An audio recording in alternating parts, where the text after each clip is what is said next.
تو یہ اللہ رب العزت کا حتمی فیصلہ اور اعلان ہے کہ کبھی بھی جہنمی اور جنتی ایک اور برابر نہیں ہو سکتے. کفر پر اسلام غالب آنے لگا تو کفار مکہ پریشان ہو گئے. جہنمی جتنی روحیں تھی وہ مضطرب ہو گئی اور حضور صلی اللہ علیہ وسلم کے سامنے پہنچ کر انہوں نے ایک پیشکش کی. بڑے توجہ سے سنی. حضور کی خدمت میں پہنچ کر کفار مکہ نے اور ہر ظالم نے باطل نے جہنمی روح نے حضور کی خدمت میں پیشکش کی. پیشکش کیا کی کہ اگر آپ چاہیں تو ہم آپ کو اپنا سردار بنا دیں گے, اگر آپ چاہیں تو دنیا کے اسباب سے آپ کو مالا مال کر دیں گے, جس چیز کی طرف آپ اشارہ کر دیں وہ لا کر آپ کے قدموں میں رکھ دیں گے. بس ایک کام کیجئے کہ آپ اپنے مشن سے پیچھے ہو جائیے, جو دعوت دین آپ لے کر آئے ہیں اس سے اپنے آپ کو ہٹا لیجئے. بس اتنا کیجئے, جو آپ چاہیں گے وہ ہم کرنے کو تیار ہیں. ذات اتنی بلند ہے کہ صرف جنتی نہیں ہے, جنتی جوانوں کا سردار, صرف متقی نہیں ہے, امام المتقین ہے, صرف پرہیزگار نہیں ہے, پرہیزگاروں کا سردار ہے, اور جسے خود زبان مصطفیٰ نے حسین مجھ سے ہے میں حسین سے ہوں یہ فرمایا ہے, جسے خود زبان مصطفیٰ نے من احب حسینا احبہ اللہ فرمایا ہے کہ جو حسین سے محبت کرتا ہے خود اللہ اس بندے سے محبت کرتا ہے. حضرت محترم, ویڈیو اگر پسند آئی ہو تو ویڈیو کو لائک کریں, شیئر کریں, اور اگر ہمارے چینل پر نئے آئے ہوں تو چینل کو ضرور سبسکرائب کر کے بیل آئیکن کو بھی ضرور دبائیں تاکہ ہماری نئی آنے والی ویڈیو آپ تک ضرور پہنچے. السلام علیکم ورحمۃ اللہ وبرکاتہ. آج کے اس جمعۃ المبارک کے درس میں ہمارے خطاب کا عنوان اور موضوع مقصد معرکہ کربلا ہے. یعنی کربلا کا یہ معرکہ کیوں پیش آیا, اتنے بڑے خونی معرکہ کربلا کا آخر سبب کیا تھا, اس کا ریزن کیا تھا کہ صدیاں گزر جانے کے باوجود آج بھی جس قربانی کا ذکر کیا جا رہا ہے, جسے یاد کیا جا رہا ہے, وہ اتنی بڑی قربانی آخر پیش کیوں آئی کربلا میں. تو آج اسے سمجھنے کی کوشش کرتے ہیں.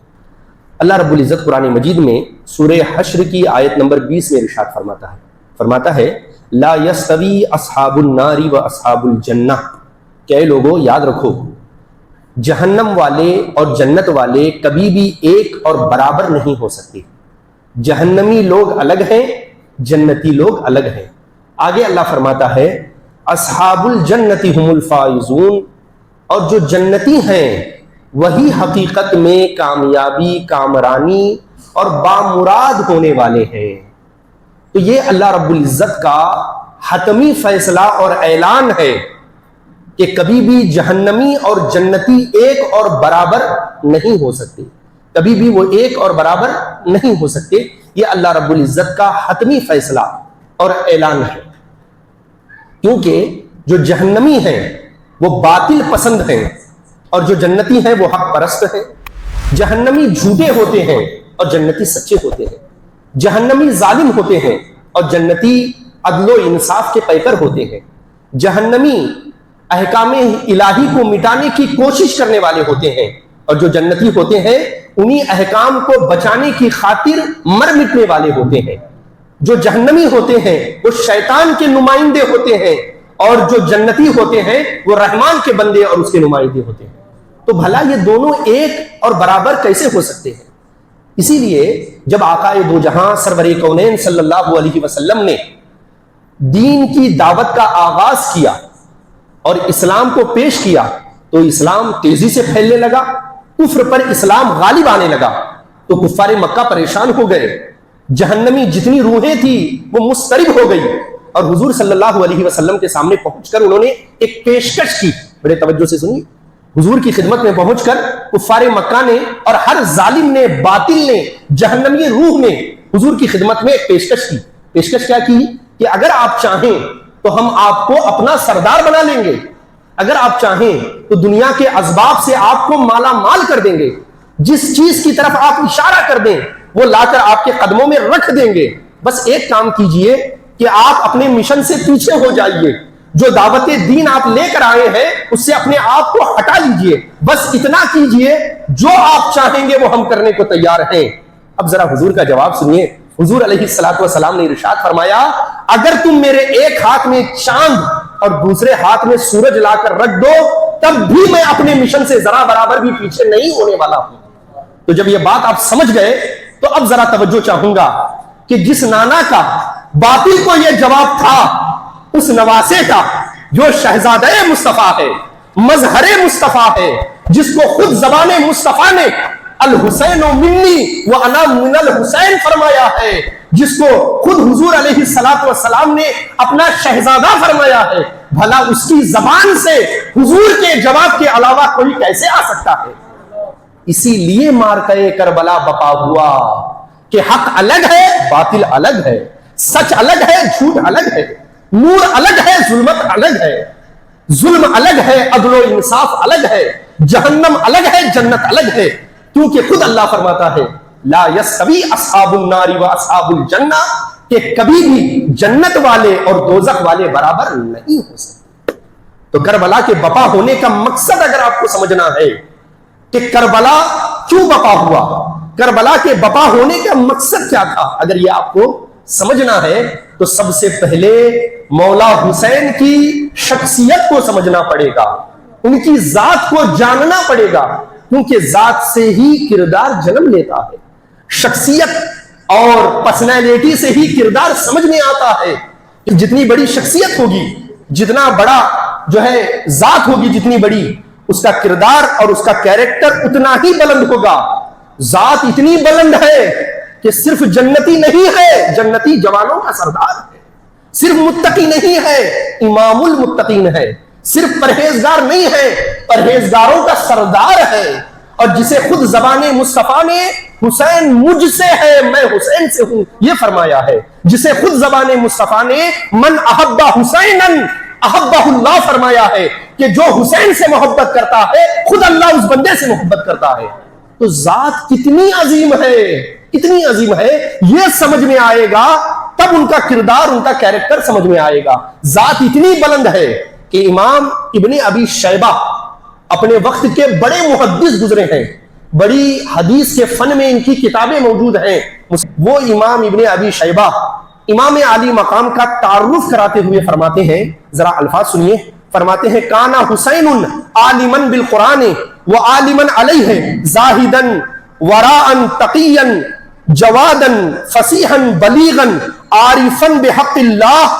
حضرت امام ابی شیبہ امام علی مقام کی تعریف کرتے ہوئے فرماتے ہیں کہ لوگوں جانتے ہو میرے امام کون ہیں؟ فرماتے ہیں قرآن کے عالم حسین ہیں، قرآن پر عمل کرنے والے حسین ہیں، متقی حسین ہیں، پرہیزگار حسین ہیں، زاہد حسین ہیں، لٹانے والے، اللہ کی راہ میں قربان کرنے والے وہ حسین ہیں، اور اپنے وقت میں اللہ کی سب سے زیادہ پہچان رکھنے والے، اللہ کی رضا کو سب سے زیادہ جاننے والے وہ حسین ہیں۔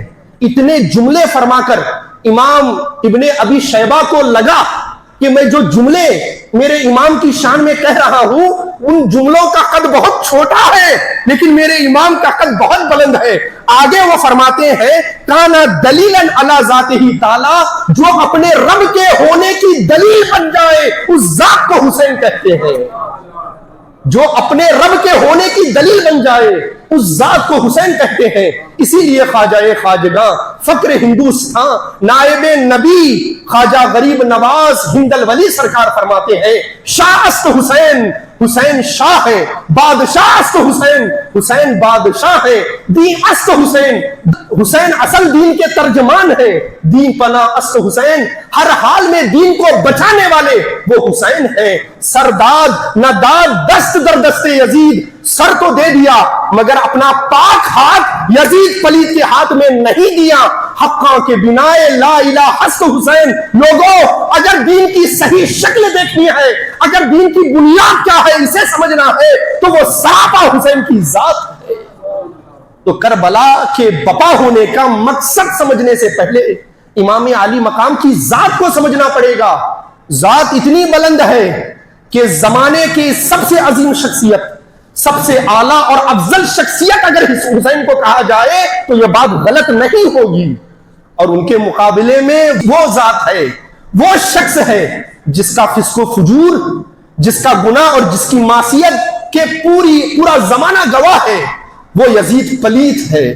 تو میدان کربلا میں ایک طرف حسین ہے، دوسری طرف یزید پلیت ہے، ایک طرف جہنمی کلب لعین ہے تو دوسری طرف جنتی جوانوں کا سردار حسین ابن علی ہے، ایک طرف ظالم ہے تو دوسری طرف عدل و انصاف کا پیکر ہے، ایک طرف شریعت مصطفیٰ کو مٹانے کی کوشش کرنے والا ہے تو دوسری طرف اسی شریعت مصطفیٰ کی حفاظت کے لیے اپنا تن من دھن سب کچھ اس کے لیے نچھاور کرنے والی شخصیت ہے.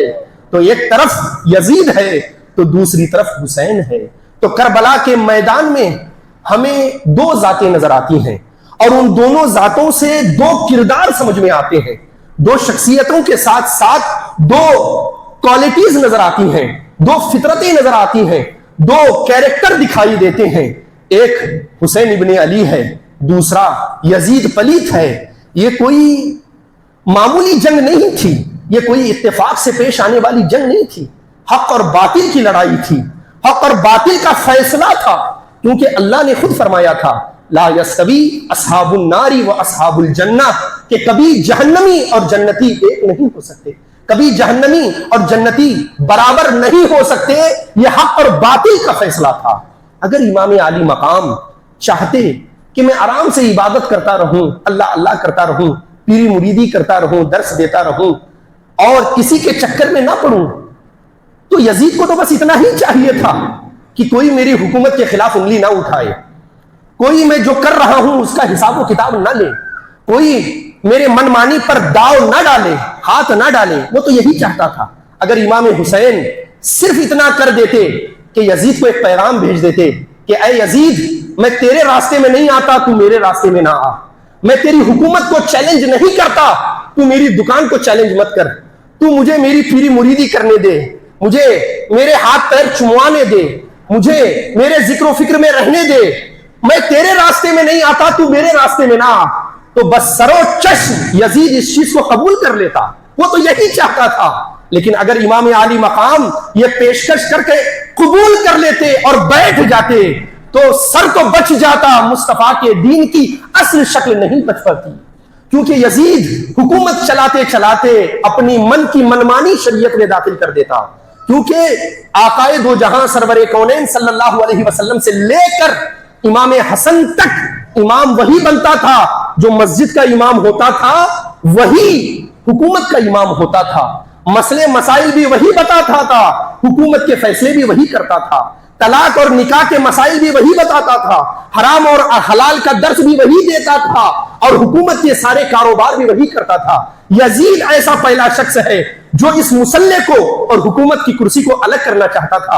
وہ کہتا تھا کہ مسلح پر کوئی اور بیٹھے, حکومت کی کرسی پر کوئی اور بیٹھے. امام عالی مقام نے فرمایا ایسا کبھی نہیں ہو سکتا. حضور علیہ السلام حکومت بھی چلاتے تھے, امامت بھی کرتے تھے, واز بیان بھی کرتے تھے, کار نبوت کو بھی انجام دیتے تھے اور حکومت کے کاموں کو بھی انجام دیتے تھے. اسی پر صدیق اکبر بھی تھے, اسی پر عمر فاروق بھی تھے, اسی پر عثمان غنی بھی تھے, اسی پہ مولا کائنات علی المرتضیٰ بھی تھے, حسن مجتبیٰ بھی اسی رویش پہ تھے. ان کے اندر جہاں امامت کرنے کی کوالٹی تھی وہی حکومت چلانے کی بھی کوالٹی تھی. لیکن یزید ایک ایسا شخص آیا جس کے اندر اللہ والا بننے کی طاقت نہیں تھی, اللہ والا بننے کی صفت نہیں تھی, امام بننے کی طاقت نہیں تھی, امام بننے کی صفت نہیں تھی. وہ صرف حکومت چلانا چاہتا تھا. داڑھی رہے نہ رہے, نماز پڑھنے والا ہو نہ ہو, حرام حلال کی تمیز کرنے والا ہو یا نہ ہو, شوق میں آئے تو ناچ بھی دیکھ لیا جائے اور کبھی آ کر مصلی پہ کھڑا بھی ہو لیا جائے, کبھی شیطان کی پیروی بھی کر لی جائے, اور موقع آئے تو رحمان کے نقش قدم پر بھی چلا جائے. تو یہ حسین کو قبول نہیں تھا. یزید چاہتا تھا, یزید پیغام دینا چاہتا تھا کہ طاقت ہی حق ہے. یہ وہ پیغام دینا چاہتا تھا. یزید کیا طاقت ہی حق ہے کہ جس کے پاس طاقت ہے اس کی پیروی کی جائے, اس کے پیچھے چلا جائے, اس کی بات مانی جائے, کیونکہ طاقت اس کے پاس ہے, اس لیے طاقت ہی حق ہے. لیکن حسین نے فرمایا ہرگز نہیں, طاقت ہی حق نہیں بلکہ حق ہی اصل طاقت ہے. اگر آپ غور کریں گے تو جملے ایک جیسے ہیں لیکن معنی بہت فرق والا ہے. جملے ایک جیسے ہیں لیکن دونوں کے معنی میں بہت بڑا فرق ہے. یزید یہ کہہ رہا تھا طاقت ہی حق ہے, جس کے پاس طاقت ہے, جس کے پاس حکومت ہے وہ حق ہے. لیکن حسین فرما رہے تھے بھلے طاقت نہ ہو, بھلے حکومت نہ ہو, بھلے عہدہ اور منصب نہ ہو, بھلے مال و دولت کچھ بھی نہ ہو, لیکن اگر حق تمہارے ساتھ ہے وہی تمہاری اصل طاقت ہے.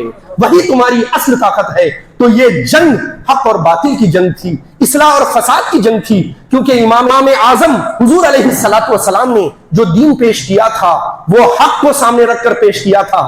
حضور علیہ السلام کوئی سونے چاندی کے پہاڑ لے کر آسمان سے نازل نہیں ہوئے تھے، صحابہ کے بڑے بڑے خزانے نہیں تھے، وہ تو ایک وقت کھجور کھا کے روزہ رکھتے تھے تو اسی کھجور کو کھا کر افطاری کیا کرتے تھے، لیکن دولت ان کے پاس نہیں تھی، عہدہ اور منصب ان کے پاس نہیں تھا، لیکن حق ان کے پاس تھا، اس لیے اصل طاقت ان کے پاس تھی۔ لیکن یزید کے پاس حق نہیں تھا، بھلے دولت تھی، بھلے حکومت تھی، بھلے جاہ و حشمت تھی، حق نہیں تھا، اس لیے اس کا سر بچ گیا، سر بچ کر بھی وہ ذلیل ہو گیا۔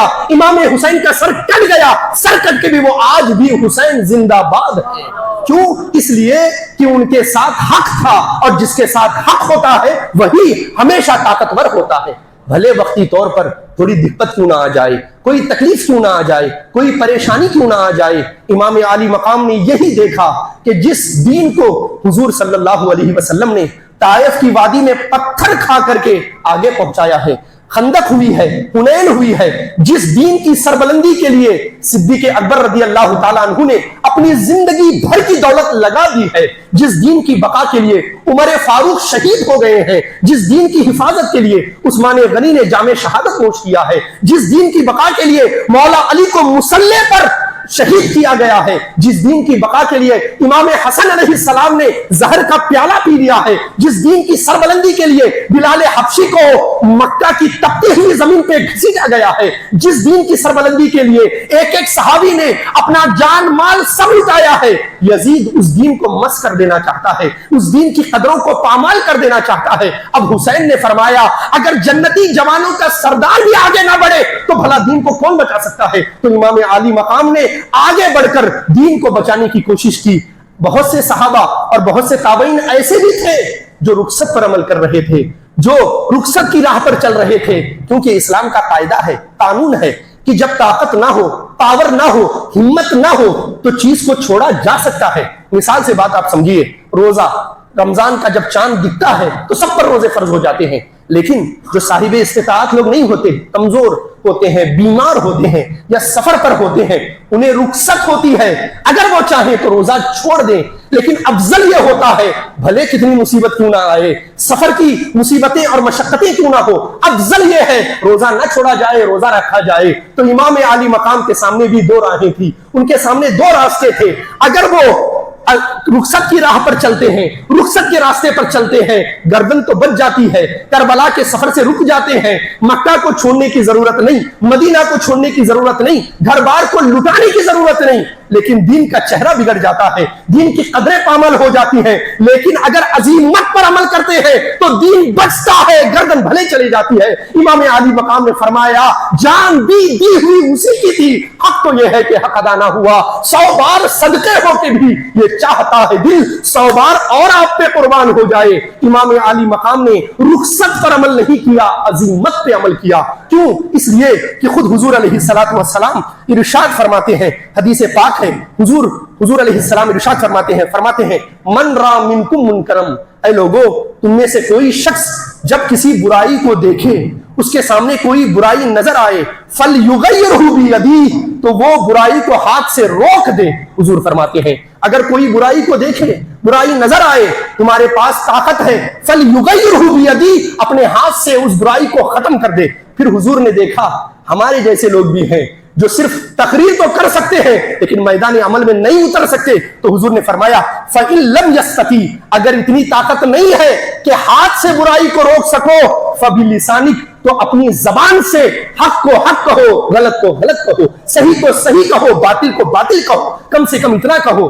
پھر حضور کی نظر میں وہ لوگ بھی آ گئے جن کو چندوں کا خیال ہے، جن کو اپنے نام کا خیال ہے، اگر سیٹھ کے بارے میں غلط کے بارے میں کچھ کہہ دیں گے تو چندہ اگلے سال بند ہو جائے گا، چندہ کم ہو جائے گا، ہمارا نام خراب ہو جائے گا، جس کو یہ خیال ہے، تو حضور نے فرمایا وَإِن لَمْ يَسْتَطِعْ، اگر زبان سے بھی بولنے کی استطاعت نہیں ہے، فَبِقَلْبِكَ، دل میں برا جانو، ذَلِكَ أَضْعَفُ الْإِيمَانِ، اور برائی کا ساتھ نہ دو، یہ تمہارے ایمان کا سب سے چھوٹا درجہ ہے۔ تو حضور علیہ السلام نے 3 درجے بیان کر دیے، اگر برائی کو دیکھو تو ہاتھ سے روک دو، ہاتھ سے ختم کر دو، اور اگر طاقت نہیں ہے تو زبان سے برے کو برا کہو، صحیح کو صحیح کہو، حق کو حق کہو، باطل کو باطل کہو۔ اگر اتنی بھی طاقت نہیں ہے کم سے کم دل میں برے کو برا کہو، صحیح کو صحیح کہو۔ اب میں آپ کے سامنے ایک ترازو دیتا ہوں، امام عالی مقام کو کس ترازو پہ آپ رکھیں گے، کس درجے پہ آپ رکھیں گے؟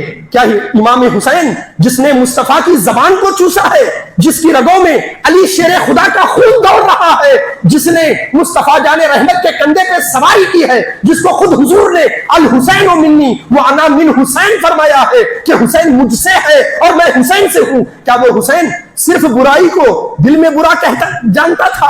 کیا وہ حسین صرف برائی کو ہماری طرح تقریر کہہ کے برا کہہ سکتا تھا؟ ہرگز نہیں۔ امام حسین سب سے اعلیٰ درجے پر تھے، انہوں نے آگے بڑھ کر برائی کو ختم کرنے کی کوشش کی۔ اسلام کے خلاف جو انگلی اٹھ رہی تھی، جو ناپاک سازشیں ہو رہی تھی، ان ساری سازشوں کو ختم کر دیا۔ بھلے اس کے بدلے انہیں اپنا گھر بار، تن من دھن سب کچھ نچھاور کر دینا پڑا، انہوں نے سب نچھاور کر دیا، لیکن دین کی قدروں کو پامال ہونے نہیں دیا۔ اب حسین ایک کردار ہے، یزید ایک کردار ہے، حسین ایک کیریکٹر ہے، یزید ایک کیریکٹر ہے۔ اب حسین علیہ السلام ہمارے سامنے نظر تو نہیں آ رہے، اور ادھر نہ یزید ہمارے سامنے نظر آ رہا ہے، لیکن یزیدی کردار بھی موجود ہے، حسینی کردار بھی موجود ہے۔ اب ہمیں فیصلہ کرنا ہے کہ ہم اپنے عمل سے یزیدی رجسٹر میں اپنا نام لکھانا چاہتے ہیں یا حسینی رجسٹر میں ہم اپنا نام لکھانا چاہتے ہیں۔ اگر نمازیں چھوڑ کر ہم سوچتے ہیں کہ ہم حسینی ہیں تو یہ ہماری غلط خیالی ہے۔ نماز چھوڑنے والا کبھی حسینی نہیں ہو سکتا، وہ یزیدی ہوتا ہے۔ ماں باپ کی فرما برداری نہیں کرنے والا وہ کبھی حسینی نہیں ہوتا، یزیدی ہوتا ہے۔ لوگوں کے حق کو ادا نہ کرنے والا وہ حسینی نہیں ہو سکتا، وہ یزیدی ہوتا ہے۔ دو کردار، دو آئینے ہمارے سامنے ہیں، فیصلہ ہمیں کرنا ہے کہ ہم اپنا نام کس میں لکھانے والے ہیں، ہم اپنا شمار کس کے ساتھ کرانے والے ہیں، اور ہم کس کی محبت کا دم بھرنے والے ہیں اور کس کی محبت میں جینے مرنے والے ہیں۔ دعا کرتا ہوں اللہ رب العزت سے مولا کریم کہنے سننے سے زیادہ ہمیں آپ سب کو حسین علیہ السلام کی قربانی کو یاد رکھنے اور اس کو زندہ رکھنے اور اپنے عمل کے ذریعے اسے پورا کرنے کی توفیق عطا فرمائے، آمین یا رب العالمین بجاہ سید المرسلین۔ کس کی مجال اے حسین، کس کو ہو تجھ سے ہمسری، کس کی مجال اے حسین، کس کو ہو تجھ سے ہمسری، باپ کے گھر امامتیں، نانا کے گھر پیمبری، شکل حسین دیکھ کر حق بھی کہے گا حشر میں اے میرے مصطفیٰ کے لال، جا امت مصطفیٰ بری۔ مولا کریم پوری دنیا سے جہاں کہیں اہل بیت اطہار کی شان میں ان کی بارگاہ میں خراج عقیدت پیش کیے گئے ہیں، سب کو اپنی بارگاہ میں قبول فرمائے۔ امام عالی مقام کی اور اہل بیت اطہار کے مشن پر ثابت قدم رہنے کی توفیق عطا فرمائے، اور ان کے نانا کی شفاعت ہم سب گنہگاروں کو نصیب